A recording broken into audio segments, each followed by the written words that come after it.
my name is Rumal Rackley, and I'm the administrator for the estate of Gil Scott-Heron. Gil Scott-Heron is my father. He was a writer, author, singer, songwriter, activist, and I'm proud to be able to run his businesses. I didn't know that he was an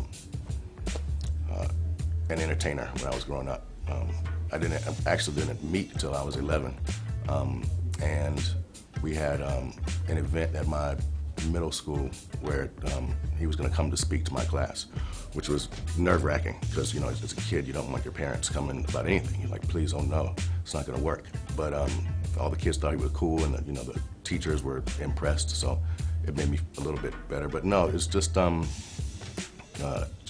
as normal as anything else, until when I got older and started to go to shows and people would come up to me and say the impact that he had on their life. But no, before that it was, you know, regular, typical. Words that we had that I thought of to select, I was going to use his initials. I was going to say genius for G and strength for S and hero for H. I would say the most cherished memory of my father was not just one single thing. It was the ability to be able to depend on him, if I needed to call him about anything, or if I was going through a certain crisis, who could I call to really depend on? And I always could depend on him. So that part, and about kind of learning how to be a man in terms of strength, I took that from him. He would teach in ways that was kind of like lead by example. He wouldn't tell you this is how you do something. He would just be a certain way and you could look at it. And so I think part of my character grew from that, in terms of I don't feel like I'm a pushover about something, but I think it's just from watching him.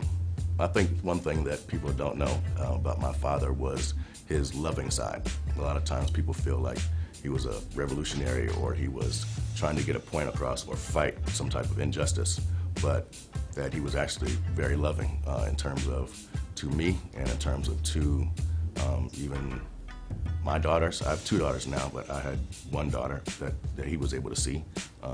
He has her name in the liner notes in one of his albums. So I think just a softer side is something that people might not be very familiar with. My father was the most intelligent person I've ever met, and I was able to look up to him that way in terms of intelligence. And so he was very much into the English language, and so with that fact and with being smart, he was able to change words around and do things that I just never saw other people do. So, for example, if somebody could make a double entendre and flip words, he would make like a triple entendre. Like, he would just go places that it was fun to watch and you couldn't recreate it. Like, even now I have to think of specific stories or specific things that he said just to get the point across, but it was constant.